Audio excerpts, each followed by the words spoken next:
My lords, ladies and gentlemen, good morning. Thank you all for coming. Thank you for coming at short notice, and a sign of the importance of this event and of the quality of the panel that we've been able to assemble today.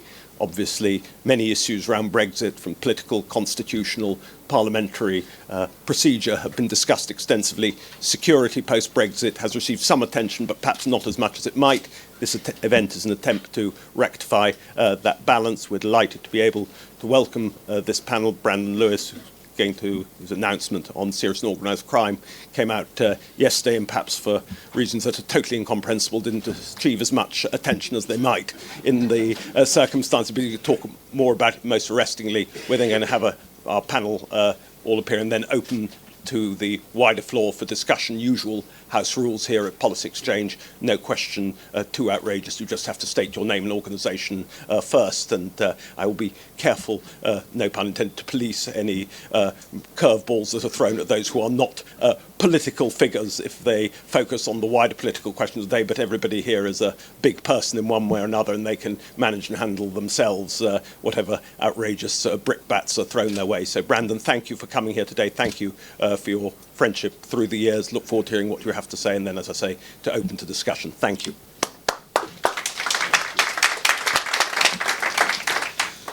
Thank you, Dean. And I was reassured by the British press yesterday, because I got at least one question in at least one interview in the whole of the media round yesterday on serious and organised crime. But it's a good example of that old phrase that a week is a long time in politics. I think we've seen in the last 24 hours things can shift quite quickly and quite dramatically.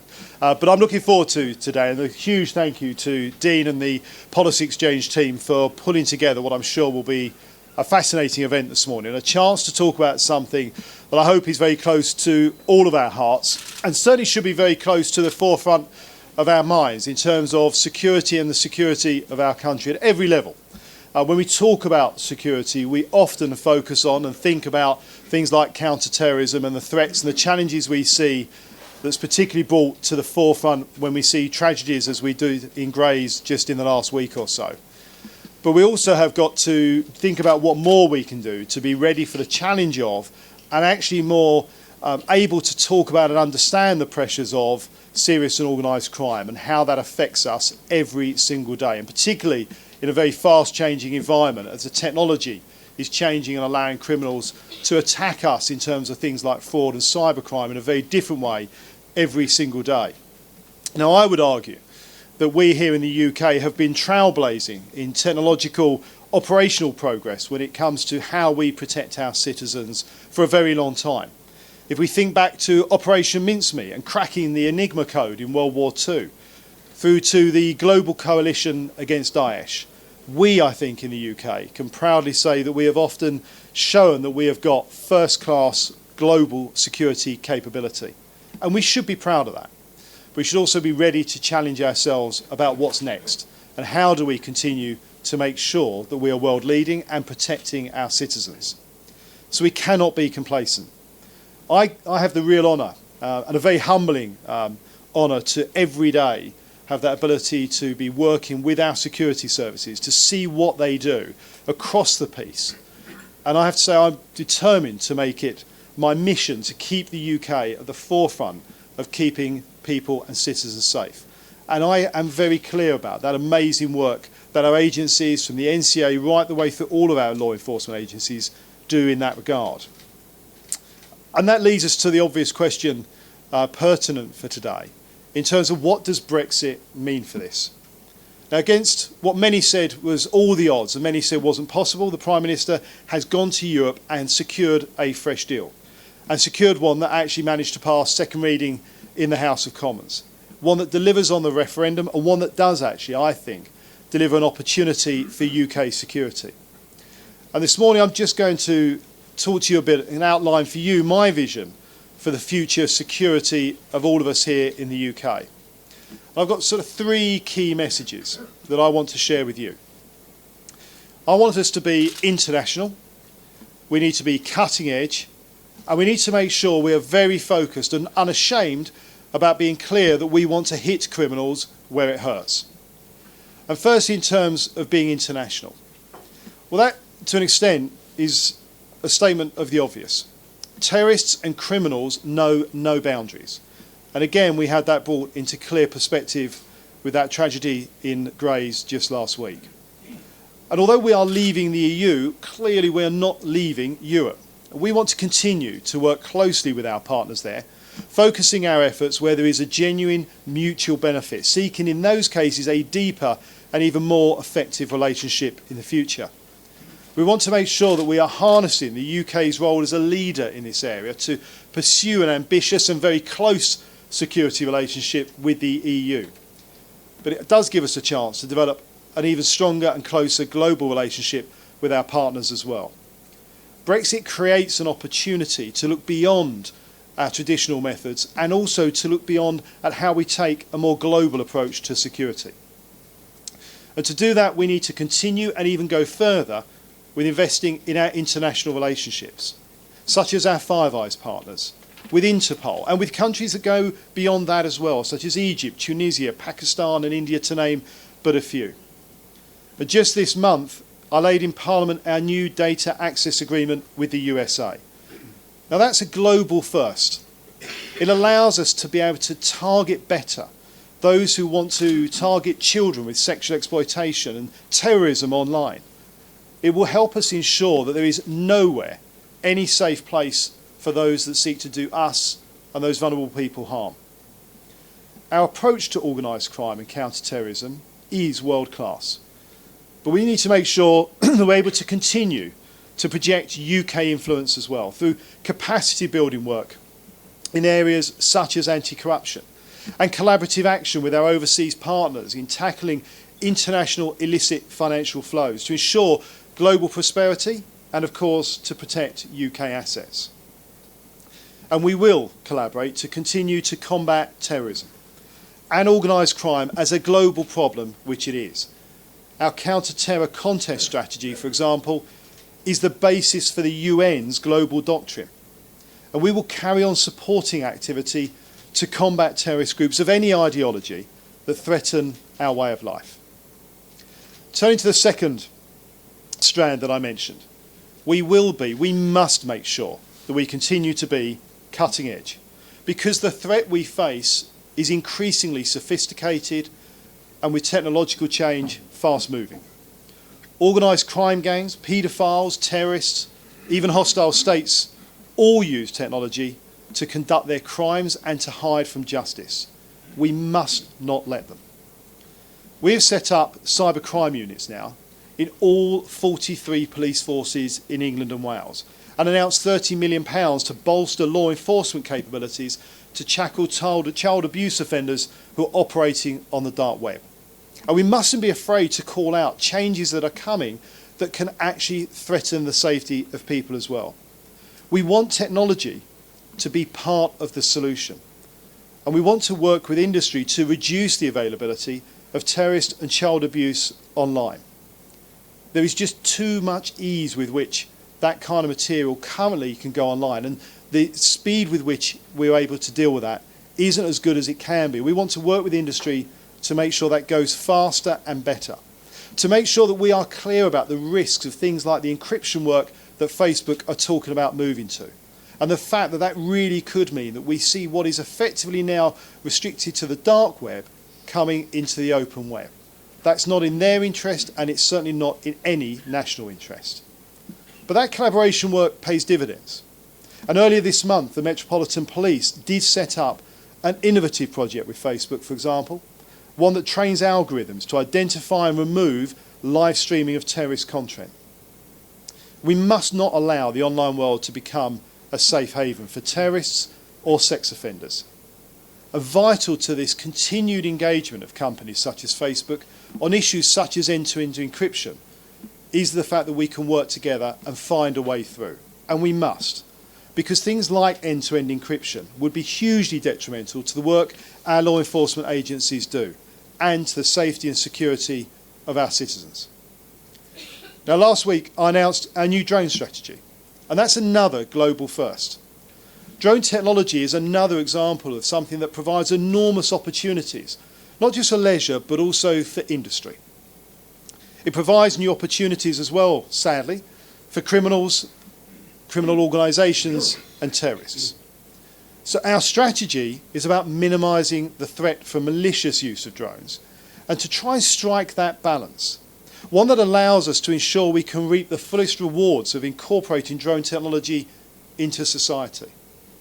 And to launch this strategy, I visited Kintec in Farnborough, where I saw another example of phenomenally good UK technological experience and expertise in a field, in the security field, in a way that can be good for our economy and good for economic opportunities. We've got to make sure that we get the regulatory framework right, to get the balance right between economic opportunity and keeping people safe.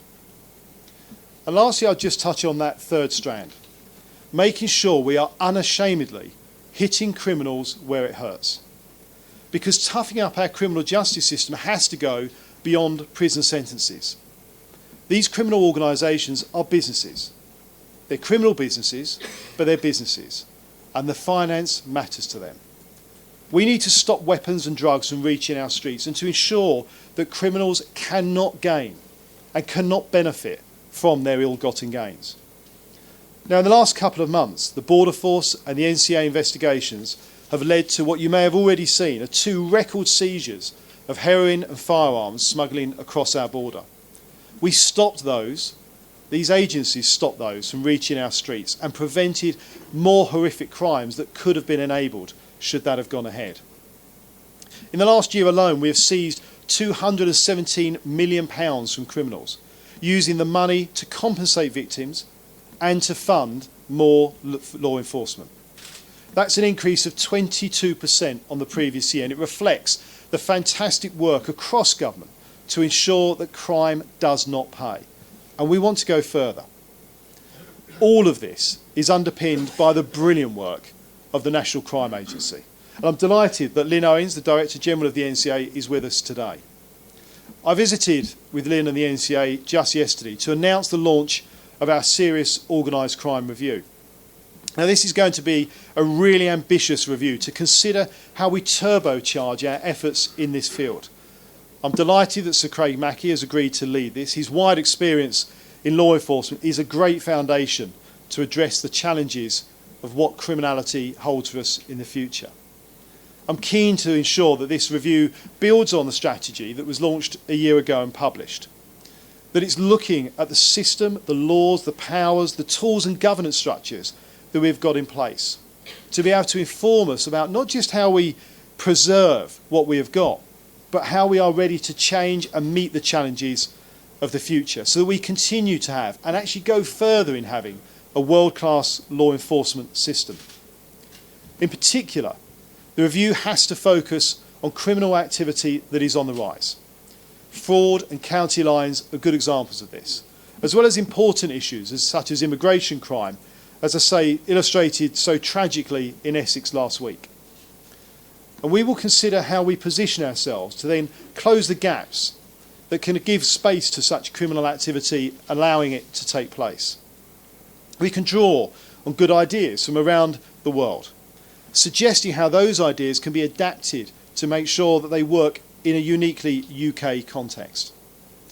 Now, Craig's review will propose what long-term investments might be needed to carry us into the second half of the 21st century with the right capabilities, the right tools, skills and structures to leave no place for serious and organised criminals and gangs to be able to operate.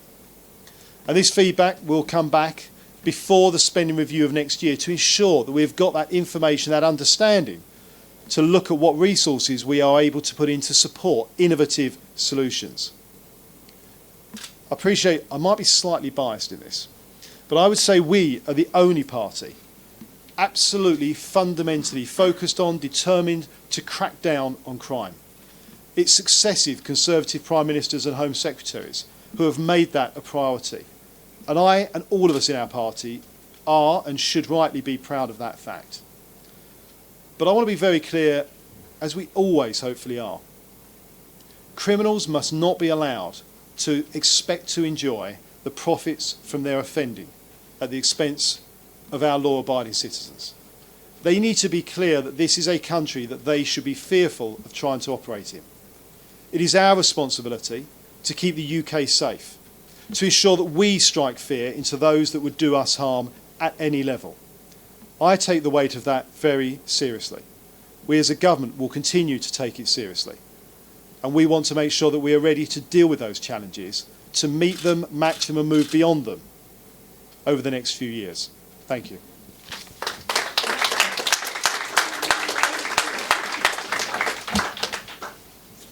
Jonathan, do you want to do 5 minutes? Good morning. I'm Jonathan Evans, former head of the Security Service, now doing various other things. UK, of course, has significant traditional strength in the area of security and law enforcement, and partly as a result of the challenges that we faced over the last generation or two, partly as a result of clear legal basis for the countermeasures that we take, and partly as a result of investment in international relationships, which have been one of the areas where I think we've been able to contribute internationally, as the Minister just said.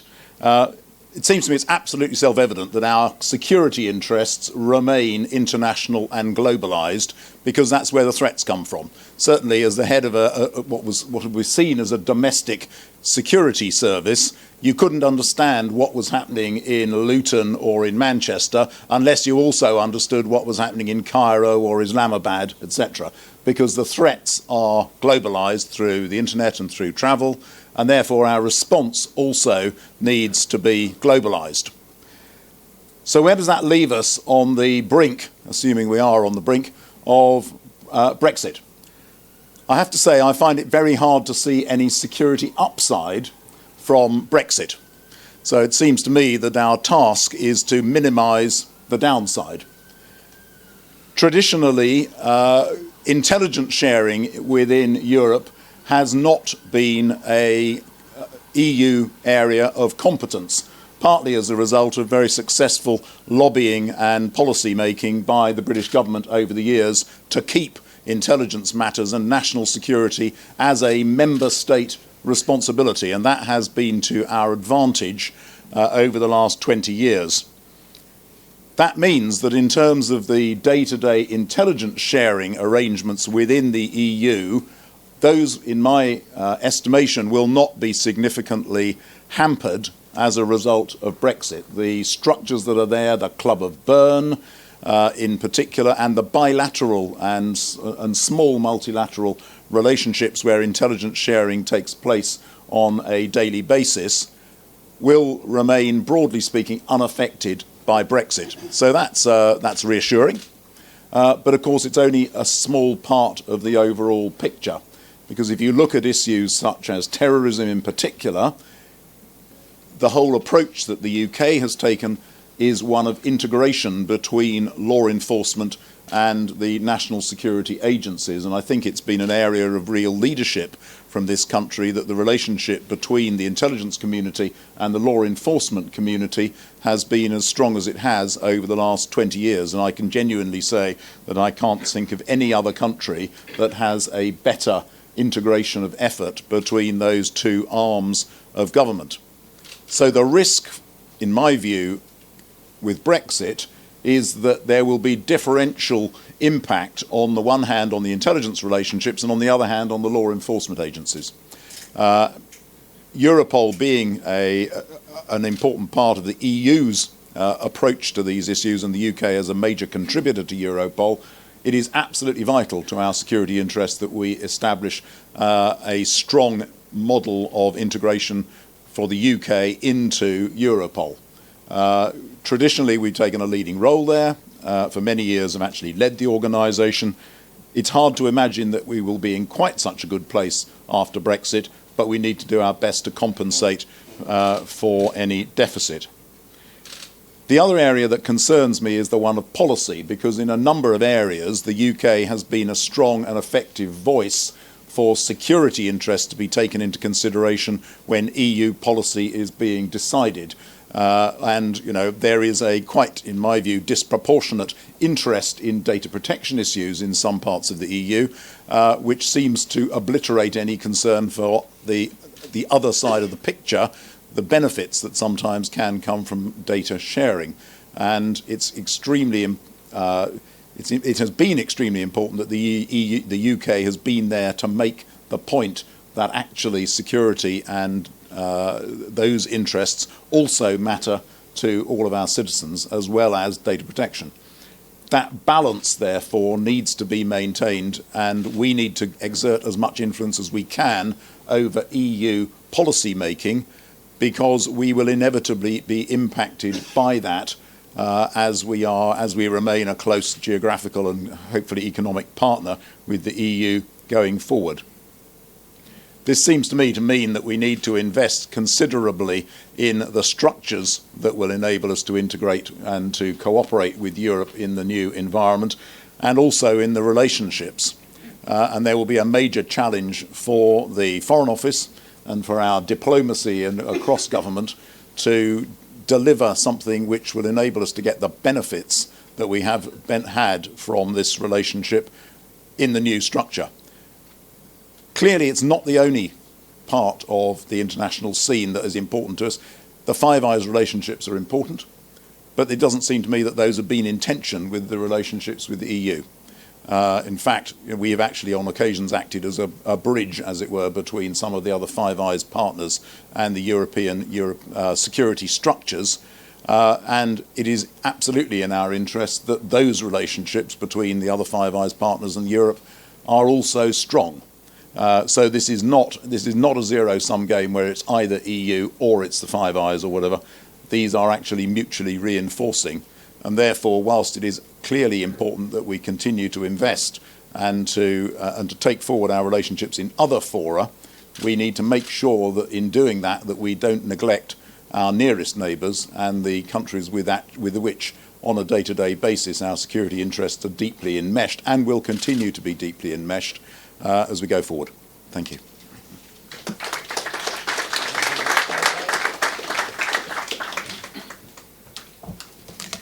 Good morning, ladies and gentlemen. My name is Lynn Owens. I stand here before you today as an operational leader, so certainly not a political leader. I'm deeply proud to be the Director General of the brilliant National Crime Agency. Just thank you to the Security Minister for acknowledging the outstanding work of our officers, so often undertaken alongside other law enforcement and other partners. As I stand here before you as the Director General of the National Crime Agency, I want to focus today on the changing nature of the threat and why we very much welcome the review that was announced yesterday by government. Why do we welcome it? Well, the NCA's responsibility is to lead the UK's fight to cut serious and organised crime. Serious and organised crime is a Tier 2 national security threat. It kills more citizens every year in this country than war, terrorism and natural disaster combined, and it costs the economy at least £37 billion a year. And it's for that reason that we think this focus now at this time is important. And I want to draw out just a number of points, and I'm going to use some operational examples to try and bring it alive for you. The scale of serious and organised crime is growing and growing in complexity. So if you just look at child abuse has risen, child sexual abuse has risen online 900% since 2013. The referrals that are made into the National Crime Agency from industry have risen 900% since 2013. And if you think that's just about online offending, let me talk about a case we dealt with. We identified a dark web site. There are 2.88 million people registered on dark websites that look at the worst abuses of children. 5% of those are likely to be based here in the UK. And in one such instance, we identified a site, and on that site, we were able to identify a number of offenders. By the time we finished our investigation, we had arrested, with worldwide law enforcement partners, 337 child abuse offenders, with a proportion of those based here in the UK. That one site alone had 220,000 images of children. But what was great about that investigation is that we were able to identify where that site was being run from. And it was being run from South Korea. So once we had taken all our intelligence dividend from the site and made the arrests that we needed to, we also worked with our South Korean partners, alongside partners in the FBI, the BKA in Canada, to take down the site and to prosecute the moderator of that site. That is what dismantling serious and organised crime looks like in the modern age. My second point, it's rapidly evolving and it is increasingly international. So under another operation, we identified a UK-based, Russian-speaking OCG that was capturing, through cybercrime, millions of business accounts and holding those accounts to hostage through the use of ransomware, using virtual and cryptocurrency. That's so different from the law enforcement world that I joined 30 years ago this year. I'm pleased to say we identified the offender and he was arrested. Serious and organised crime does connect to the street violence that is so concerning to all of us in the UK, and you've already heard the Minister talk about the seizures we have made in this year that are impacting on this phenomenon that we call county lines, a telephone number that enables serious and organised criminals to protect themselves and then deploy the vulnerable across the country in the supply of drugs and in the use of violence. The next point, it is driven by greed. Serious and organised crime is driven by greed and it is driven by profit. Last year we froze £46 million, and in one individual case our newly launched National Economic Crime Centre took out 95 account freezing orders, accounting to 3.6 million, cash-based money laundering from students, Chinese students, studying in this country. It's against that spectre of scale, threat, difference and harm that we believe the time is now right for this serious and organised crime review. It is right to examine the extent of the threat. It is right to examine the tools that we need. It is right to look at whether the system and the capabilities within the system are right. And it is certainly timely to look at whether all the legislation is in place that we need. As just one example, data can't be stolen under the Theft Act. So there are many examples. But we are building on a brilliant system. I'm proud of the work of our officers and staff. We should be ambitious for the future. Everything we do relies, to some extent, on our international partners. I look forward to taking any questions you have. Thank you.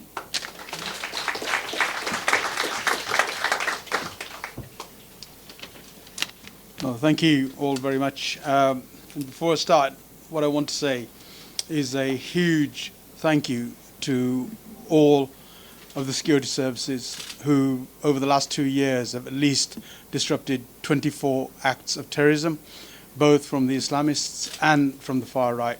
That, I think, itself is a huge achievement, that their work that they do. Resource perhaps not to the full, but certainly the work of those individuals on the ground is absolutely fabulous. The NCA does a huge amount of work, and I'll go on to that later, some of the work that's done specifically in my constituency at a local level in terms of deterring drugs, gangs and crime that goes on. And the local police, the outstretched service that it is, and the great work it does continuously, putting themselves at risk, and the work that they continue to do. So I think the start of this is about how do we tackle the overrating issues, which is of organised crime, which is about terrorism, which is about local gang crime, which is all, I think, part of the same network. And also, I want to look at further on is about the issue of the cross-border smuggling that goes on, not just of people, as we've seen so devastatingly very recently, but of goods and particularly arms into our communities as well. So I think there's a significant issue for us to look at. Of course, it's right that we should look at this issue internationally.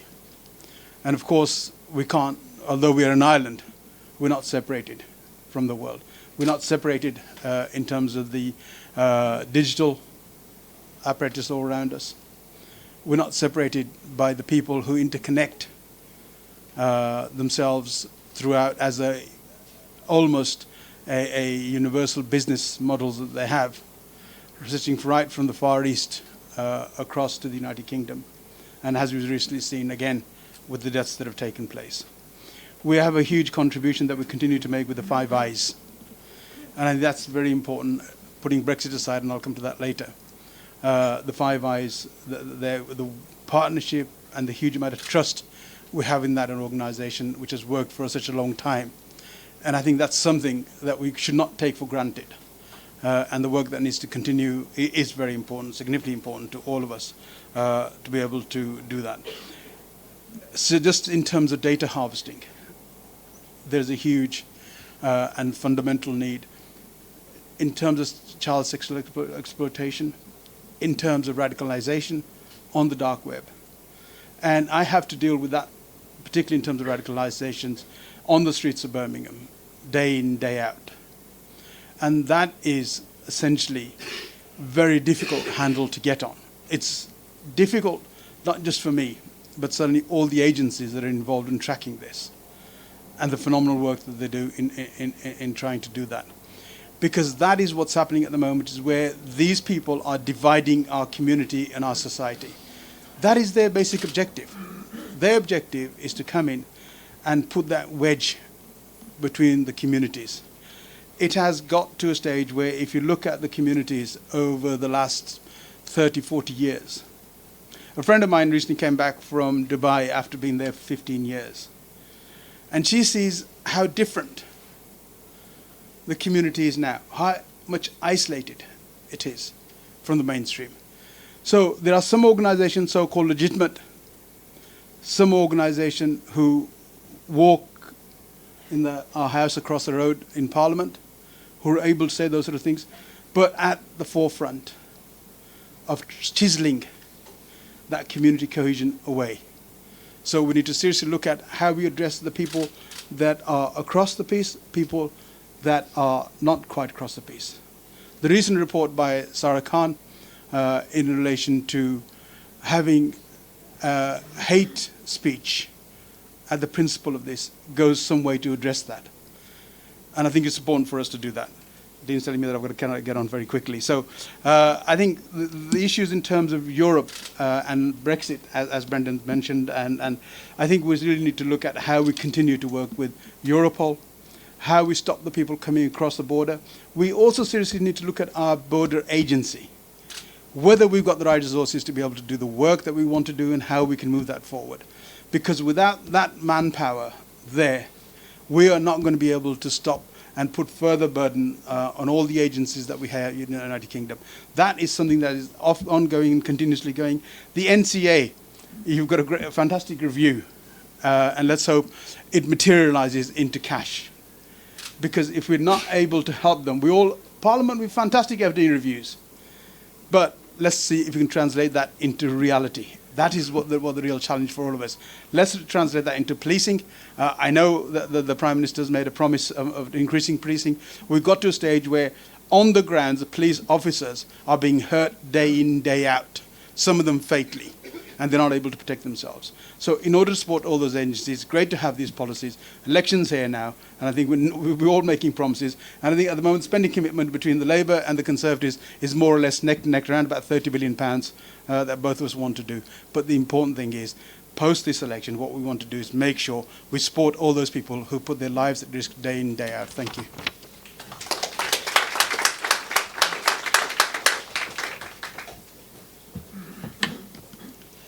So I think I'm here to remind you about the more traditional aspects of security policy, hard power, interstate relations rather than non-state actors.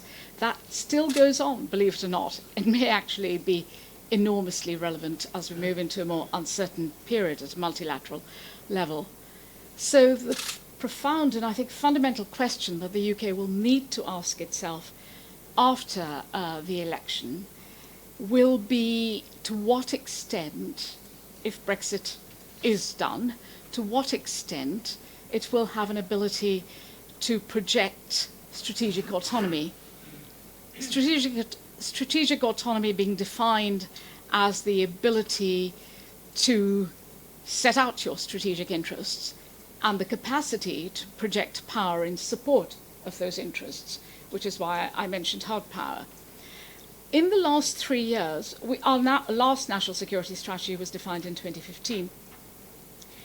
And in the last 3 or 4 years, there are 4 fairly profound changes that have happened where that strategy is completely out of date.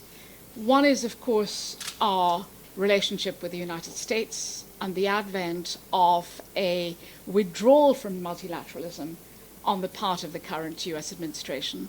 But I think it's relevant because it's not just related to the withdrawal of this current administration.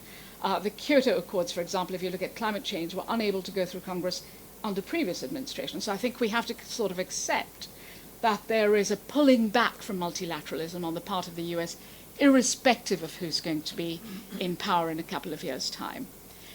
There is the uncertainty of our future relationship with the EU. When the last national security strategy was defined, that wasn't there. It is very much there.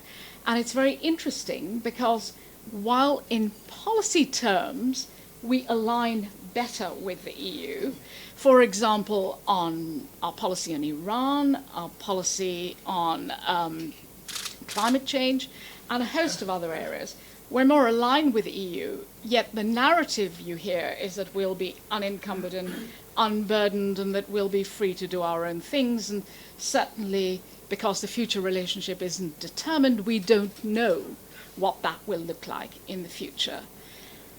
The other third big issue is the uncertainty of our relationship with China. And when the National Security Strategy Committee, Joint Committee, Commons and Lords, took evidence on that, I think one of our former national security advisors, I think it was Lord Ricketts, described our relationship with China as the UK having cognitive dissonance. Cognitive dissonance in the sense that, on the one hand, we have clear economic interests, yet on the other hand, China is a real, enduring and rising threat to our values, our alliances. If you want to think about alliances, think of Taiwan and Hong Kong, and China's declared intent to take back Taiwan by 2040, although most people think that it's going to be moving in that direction in the late 2020s. And when we say take back, we assume without Taiwan's assent. So we have this, we see it as a strategic competitor which needs containment, yet on the other hand, we're so beholden to improving, particularly in post-Brexit era, our economic relations with China. And then the final and the most profound change, I would say, that we haven't thought of seriously, is the shift of power from west to east, and how that's going to impact on the UK's ability to project its security and to re-pivot its position in the world, in the system, including in terms of its alignment till now in the post-war period, 70 years, with Western liberal values, and where it'll sit in light of that. My own view on that is actually entirely clear, that I think irrespective of whether we have a special relationship with the US or not, and I think this applies to the EU's decision-making as well. I spent a lot of time in Berlin, and the Germans are absolutely unequivocal about this. When and if it comes to a choice that the United Kingdom has to make between China, if China takes an aggressive posture, Taiwan, South China Seas, Hong Kong, or other things, if the UK has to align with the US in that regard, or doing what it did with Russia and Ukraine, which is jumping around a lot, shouting loudly, but doing very little in terms of honouring its commitments, I think the United Kingdom will have no choice but to align with the US. At least that's the way I see it.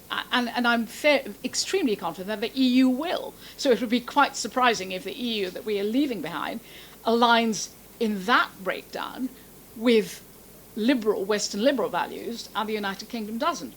But if the United Kingdom, first of all, the United Kingdom needs to think about that, and if it thinks about that, it will need to build a narrative domestically in policy circles to accept that there will be choices that will need to be made, and those will be hard choices. Finally, I'm just going to conclude with a word or two about the EU and the direction I think it's going to go in. I think my personal view is that once, to coin the phrase, once we get Brexit done, if we get it done, that we will move into a calmer period in working through the future relationship. And I'm more optimistic that the EU, having delivered its strategic objective, which is to demonstrate that leaving the EU is painful, it will have been able to deliver that, by God, do we know that now, then it will move into a more strategic frame itself in terms of the enormous value that it places on the United Kingdom as a hard and soft power that is a leading power within the European Union. And so I see fewer obstacles in agreeing a good strategic relationship with the European Union in the future partnership than perhaps other people do. But I think I'll leave it at that and pick up the rest in questions. Thank you very much.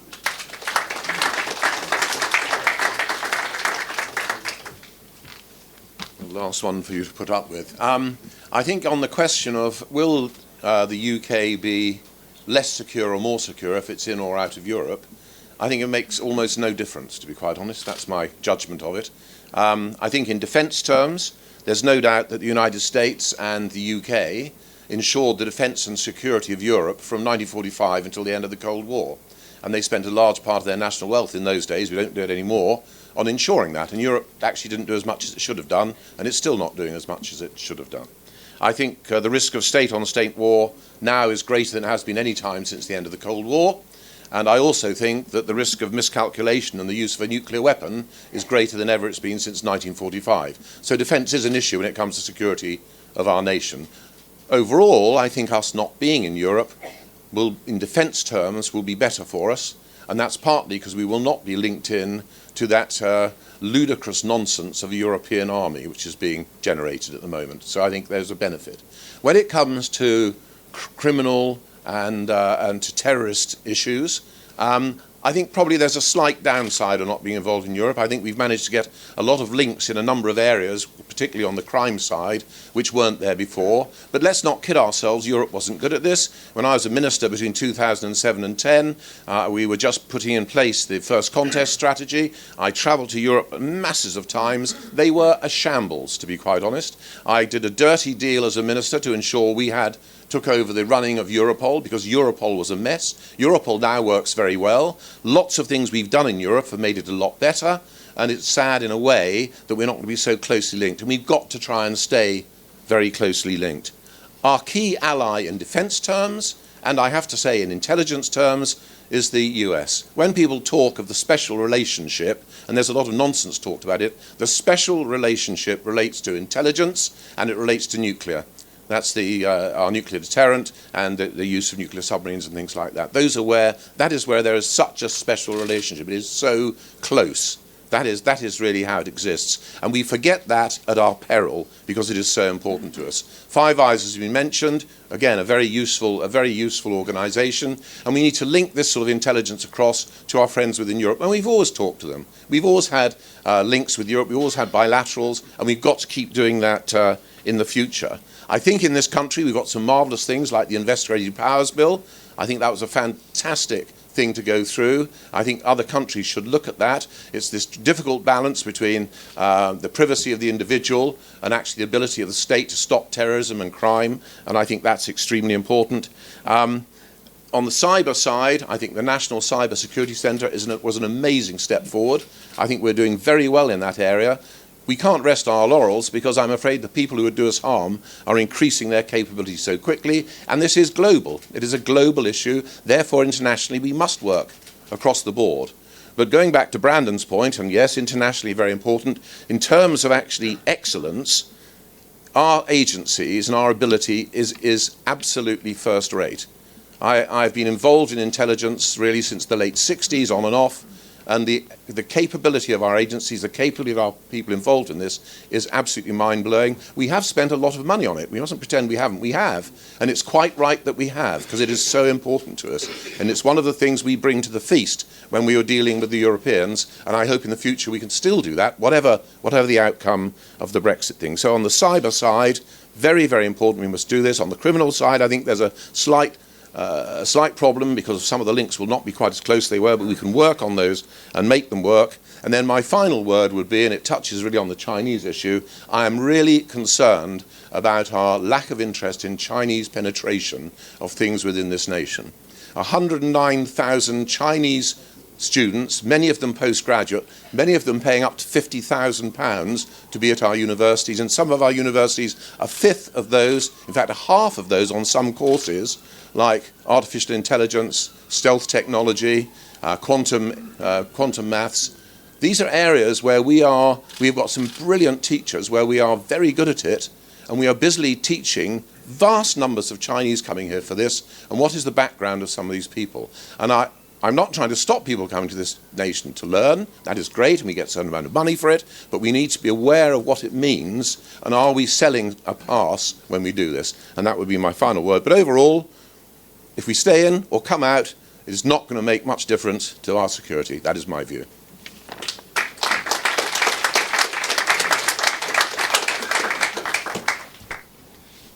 Just want to get a flavour of how many people no doubt want to ask questions after all of that. Just try to get a sense of hands in the room. Gentleman there in the second row. If you just wait for the microphone. Name and organisation, please. Lord Anderson. Anderson, House of Lords, no organisation. Security played no part in the referendum. Jonathan Evans said that there was no upside in security terms for Brexit, only downside, that Alan West mentioned the European Army as a possible upside. Do any of the other panellists see any upsides in security terms in Brexit? Could I just clarify what I said? What I said is there is an upside in that because we will not get involved in this complete nonsense of the European Army, which is creating new headquarters and will make no difference in our ability to kill anyone. And that is, I'm not saying I want to go and kill people, but actually that's what the military are there for, and therefore I think that is an upside on it. And I think in the defence terms there are a slight upside, slight downsides on the other, but not much. Anyone else want to come in? Well, I'll check. I mean, I'm fairly close. I agree with most of the comments that Lord West made. I think the deal that the Prime Minister has secured, I think, does give us the opportunity to make sure we do have a really ambitious programme to have a really strong relationship with the EU around security. I mean, a couple of people have mentioned Europol, which is a really good example. We mustn't forget there are countries who are closely involved with and partners with Europol who are not in Europe. The USA has arguably got the biggest contingent of physical people at Europol of any country, but obviously very much not in the EU. So there is an opportunity for us to still be involved. And as rightly been pointed out, its Chief Executive, Sir Rob Wainwright, has moved Europol to a phenomenal level. I think did a great job there. I think Europol is a really good tool. And a huge amount of what Europol does actually relates through the UK, what we do, what we feed in and how we work with them. So I think it is in all of our interests, and therefore I've always been very, very confident that we will get a very strong relationship and be able to have a very key part in terms of Europol going forward, which of course was there and we were involved with before the EU institutions, which we are now leaving. So I think there are opportunities. I think there are also opportunities on a security front, touching on a point a couple of others made, in the sense of it is reminding us to make sure that this crime, as I've talked about, as a few other panellists have talked about, is global now. It's not just the EU. Lynn just touched on the case with the child abuse images where the source was South Korea. So we've got to look much more internationally, much more globally, whether it's Interpol or those bilateral relationships we have, the Five Eyes, all of these areas. We've got to actually remember that the crimes are global, so our solution's got to be global as well. Ishmael. Very briefly, it's probably a downside, but it's not entirely evident. But the Germans are really concerned about the UK's leaving weakens EU commitments to NATO. And it is undoubtedly the case that the French are feeling very lukewarm about NATO. That ambivalence is well known, I mean, the history of French engagement with NATO. But with the US where it is today and the way Europeans feel about the US, there is a real danger that our alliance structures in NATO could be seen as less relevant, and therefore building up our contributions and so on could be seen as a lot less relevant. This will be another one of those big strategic questions that the UK will need to ask itself, because NATO will be the only game left in town for us once we're out of the EU. Lady there. Name and organisation, please. Yes, Caroline Flynn McLeod, Torrington Management. There seems to be an elephant in the room here. Virtually every panellist has mentioned the importance of the Five Eyes relationship, and a number of panellists have mentioned the relationship with China. Can someone tell me how we're going to square the circle if the government decides to go with Huawei on 5G? Are we prepared to really jeopardise the Five Eyes relationship? Can I start off? Alan. Yeah. I think one of the problems, with statements from the US about Huawei related more to trade war than to security. That is one of my worries. I was very involved back in 2009 and when we first let Huawei get involved in the UK, and we put in place certain things like the facility at Banbury, by getting people onto their board, by monitoring very closely what was going on. And I think over the years we felt that that had been a rather good decision. There was a lot of employment in UK, we got some very advanced technology, and things were working very well. Then, of course, the committee looked at the changes that are coming downstream all the time and said they could no longer guarantee the security of these nets, but work needed to be done. And Huawei looked at this and said they would do some of that work. And the director of GCHQ and the head of the NCSC both felt that we could take measures that would ameliorate the risks to the extent we could afford to use them. Clearly, we don't use them on things like firing chain 1 for the nuclear deterrent and things like that. We never did. But they could be used in the periphery. And I think there is still scope for that being done, because there is no doubt when it comes to actually implementing 5G, that the Huawei are probably, with some of the people that work with them, are probably the best that there are at being able to do that. And, just throw that away, I think, is wrong. If we used Ericsson or something like that, that still has the same problems for us. And therefore, I think this needs to be looked at really, really carefully, and we have to take a balance of risk. And all in life is risk, let's be fair. And I think where we stand on it is probably about the right place. But the pressure from President Trump, I'm sure is far more to do with trade wars than it is to do exactly with security. And let's face it, in America, they use a lot of Huawei stuff in the peripherals of their telecom systems already. What about Australia and New Zealand? Because they too have... Well, they made certain decisions, and I wouldn't want to preempt what they said. But I think that's the position we are in UK, and I don't have huge difficulty with that. John. I agree entirely with what Alan West says on that. There are security issues and there are trade issues, and they aren't entirely, congruent.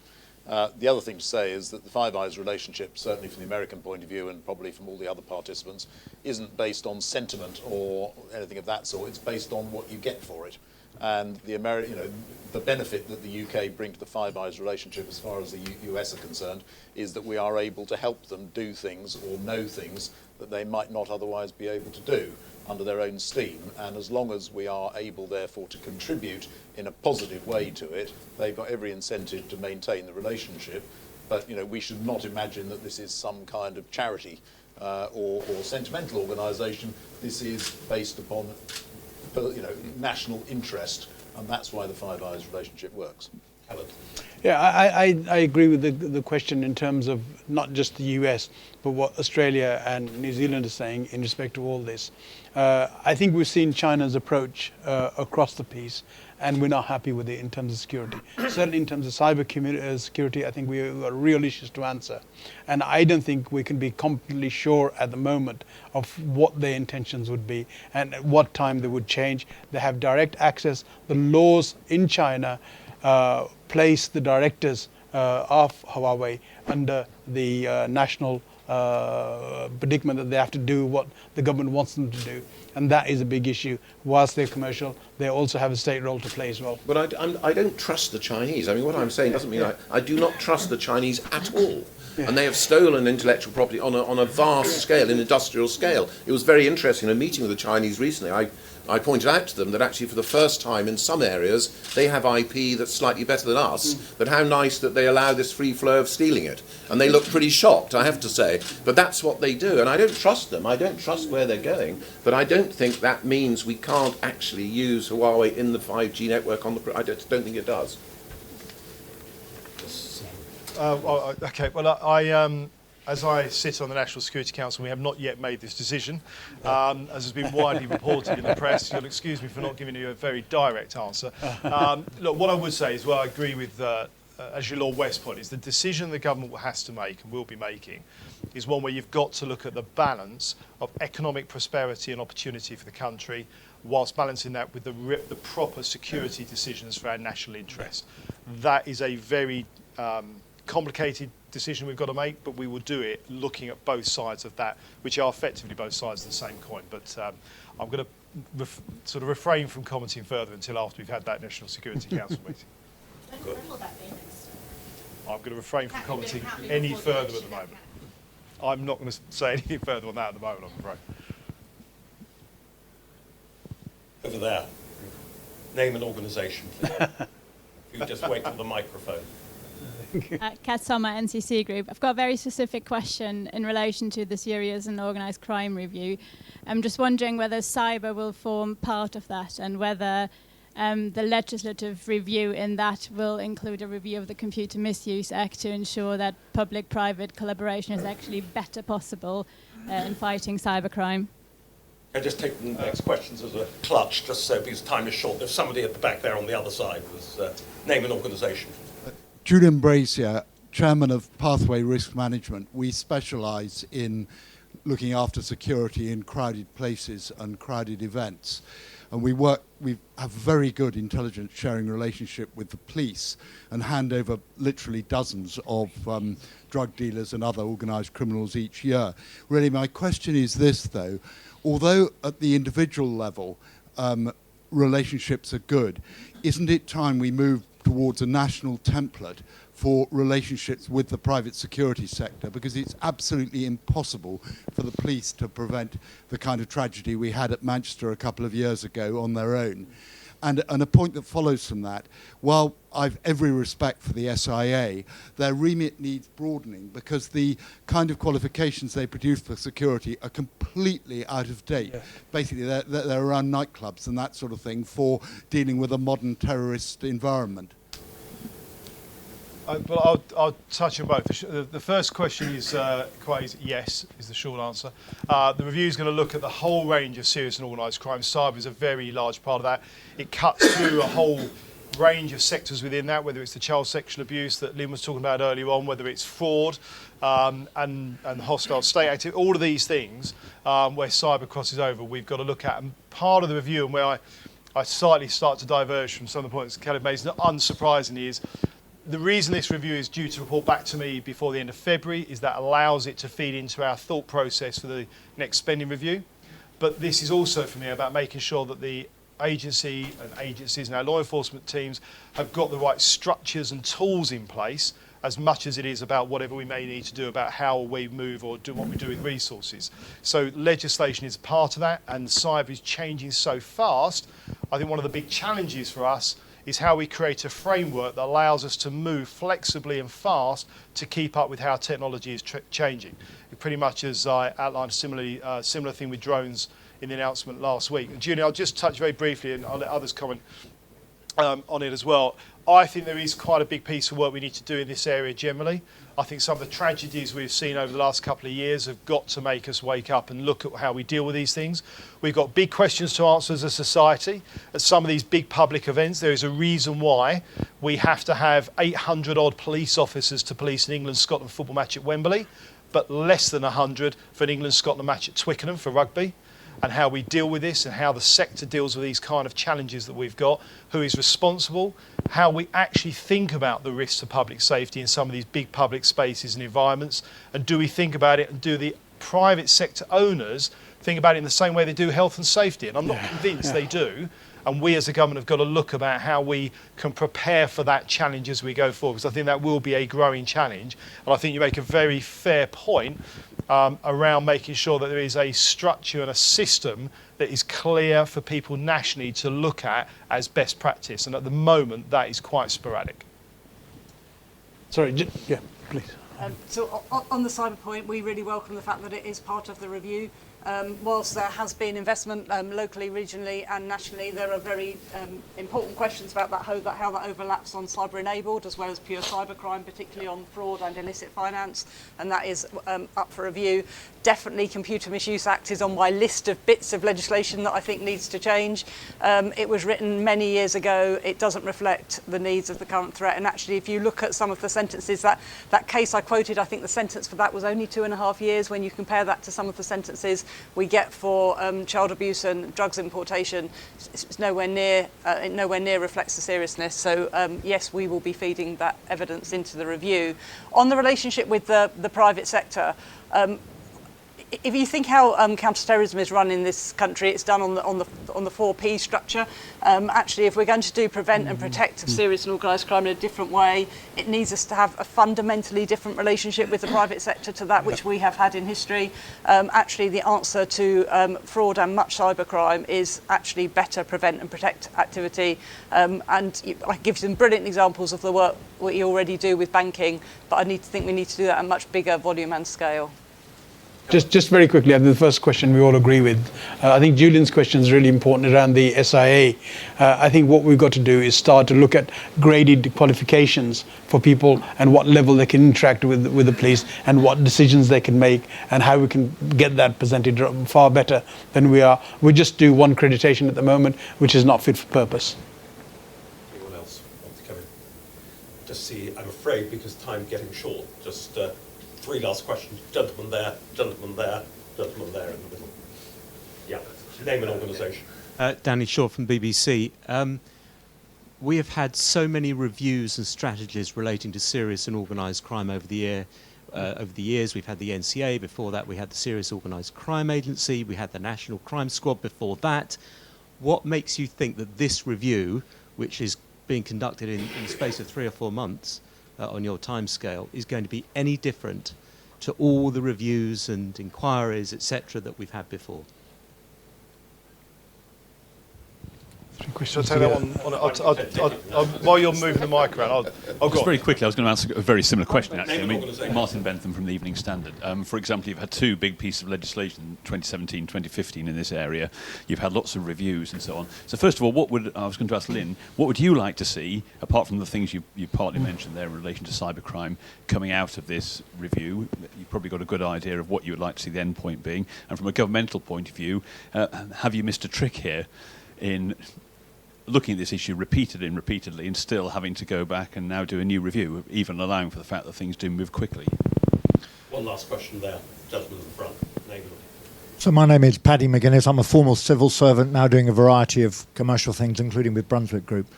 And I wonder about the framing of this discussion, in that I start from the assumption from my personal experience that there's a chronic shortfall in European security capability. And the evidence for that is its failure to deal with terrorism, relying on us, the Americans, the Israelis, to deal with Islamic State, the inability of the Germans to protect their parliament from 3 hacks, and the free movement, it seems to me, under Justice and Home Affairs control of criminal groups across Europe fairly freely, which affects us. So my question for the panel, is either collectively or individually, is what specific thing or what specific area would you ask the European Union to improve to have us as a partner once we've left the European Union? bilateral, Alan, we'll take it then the other way. Do you want to answer? Right. No, that's. I have to say that's a true. In terms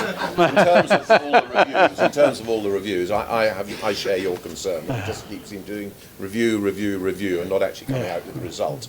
We've got to get somewhere with this. When I was a minister, I became like a broken record, constantly saying, follow the money, follow the money, follow the money. We're better at following the money now in the NCA than we were then, but it's taken us an awful long time to even get to that, and therefore I share those concerns.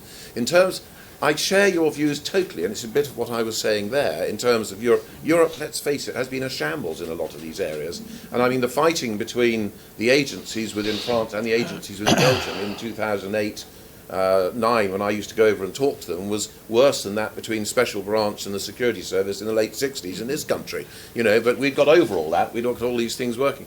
I think one of the things is probably to get better coordination amongst their various disparate agencies, to get that actually coordinated and sorted, so they can actually have a sort of centralised EU policy on a number of these things, because they haven't got it.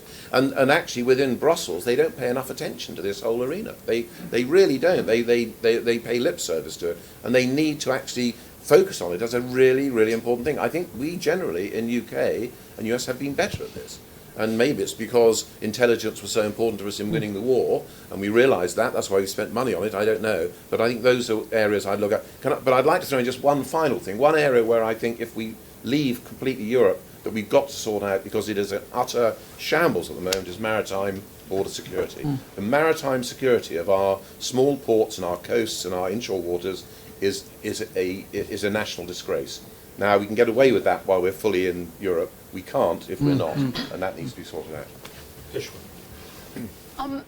I think the problems that you correctly identify in the EU come because the hardest part of EU lawmaking has to do with defence and security, because it is not subject to to qualified majority voting. And you have the distinction between the Parliament as a player in EU legislation, which is very pro-privacy and other priorities, versus the establishment of the 27 member states going forward in the future, who hang on to their national veto. So there is a very clear explanation. You don't have in Parliament a joint intelligence security committee. You don't have the apparatus in Parliament that behind walls is able to make decisions about how Parliament has to swing behind giving up its power in order to progress the security agenda at a European level. States don't like doing that. They want to hang on. And once we're gone, that might become easier, because we were, of course, the hardest person to convince of that. Coming back to reviews and that question about reviews, I would just say to you, one thing that is critically important in the implementation part of a review is the numbers in Parliament. If you get a majority, you can put through difficult stuff. The last 4 years, nothing has been done. The word zombie comes to mind. But, the one thing you can say is that you can have a review, but if you can't implement the review, what's the point of it? So we hope that the numbers will be there to implement some of the stuff we've been thinking about. I think we do reviews basically when we don't want to spend money. That's basically a clear thing as a politician. And we put it on somebody else's shoulders. Say, well, look, Sir so-and-so or Lord so-and-so or Justice so-and-so has done this. So let's see what they've done. It's their fault if it doesn't work out. And we don't want to make a real commitment. I think in these areas, we have got to take the baton and we've got to run with it and do the right thing. I think just in terms of Paddy's point, just very quickly on immigration, on port agents, port protection, is that we have got to increase our border agency. We have, since 2010, not a political point, but we reduced by almost 50% our border agency force people, and we've got to get them back in. We've got to make sure it's protected, and we've got to move forward on that. So there is no doubt there is plenty of information out there about what isn't working with the serious and organised crime structures and capabilities. There's our National Strategic Assessment, there's the HMIC reports, there's the report that's been done by the National Audit Office. In fact, there was a brilliant report done by Policy Exchange. So there's enough information out there. So I think Sir Craig Mackey has a really good starting point. I think one of the things that makes this review starts from a different place. I'm very grateful to the Minister for his kind words. This starts from a place of recognising the people that are currently operating in the system are working really hard, but the threat has changed, and therefore the structures need to change. So, of course, I have a very, very clear view about what I would like to see. I think we need to find a route to build and fund new capability in the system. Actually, at the moment, most of the money that is spent on serious and organised crime is devolved through a 43-force structure, and actually the National Audit Office report drew some conclusions. I think at any one time we've got between 9 and 11 different funding pots coming into the National Crime Agency. That's complicated, it's confusing. There are some very clear gaps in legislation as currently exists. And why do I want both of those things to come together? I want them to come together because, frankly, I want to be able to catch more bad guys and girls. I want to put more people in prison. I want to give them longer prison sentences because I want the UK to be safe, and I want to be able to seize more of their illicit asset. And I think if we can do all of those things in the volumes we need to, meanwhile protecting the vulnerable that are trafficked here and the children that are targeted online, that will be success. John. On the question of the ask to the European states on this, I would say get one security service each country that plays nicely with the police, that has proper, strong powers on the basis of clear accountability. That's in place in some countries, but is very far from being in place in a number of other European countries. Brandon, last word. Well, in terms of the review point, what I'd say to Danny is that this is slightly different in the sense, as Lynn's rightly said, I fundamentally disagree with Kelly's point. This is not about what you spend with money. We've got a strategy for serious and organised crime that was published last year. So this review is about looking at all of the information that's out there, as Lynn's rightly outlined, including Policy Exchange's great piece of work. Look at the strategy we've got. And this review is about, have we got the right tools and the right structures? And the reason I want it to report back to me before the end of February is twofold. One is that then, as I've said, allows it to feed into the spending review, but also means we can get on with things. This is not something I want to spend 2 years thinking about. I actually want to get on and do this. I want us to be able to look at how do we develop the National Crime Agency to be the premier national crime agency of this country, ready to deal with these challenges as they are fast moving and changing. And I think it is quite sensible to have Craig Mackey and talking to some other experts from around the world and here in the UK about how we get that structure right to make sure it is not just fit for purpose for today, but the next 10, 20, 30 years. So I think he can move very quickly with this because of the source point he's coming from, because the strategy is already in place. And then we can get on with it, implement and make this happen very, very quickly. I'm very, very focused and determined about that. So I think this is coming from a slightly different point, which is why I think, to your point, I think this does work in a slightly different way, and I think therefore can deliver something around that structure. And as for the EU, actually, I'll match Jonathan's point, but I'll go a slight step further. And it's a mirror point I make for all of us here in the UK. I think as well as getting that, looking and learning from us, I think the way our agencies work together across law enforcement is, I would argue, the best in the world. And if more countries work that way, it would be better for their citizens and for all of us globally.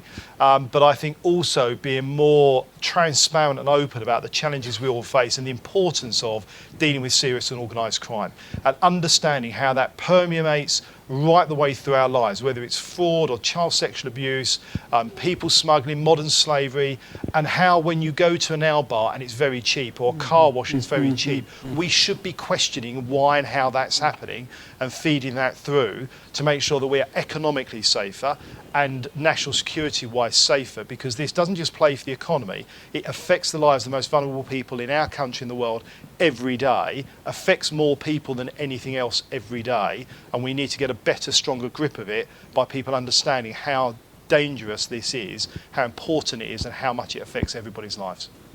Thank you. And I'll say to have both Brandon and Khaled on our platform at this time on the eve of this great electoral contest, I think, like British and German troops in Christmas 1914. Not quite. Policy and political neutral no man's land. It's policy exchange. But you've all participated gallantly. It's been a fantastic panel, fantastic audience. Just please join me in expressing appreciation.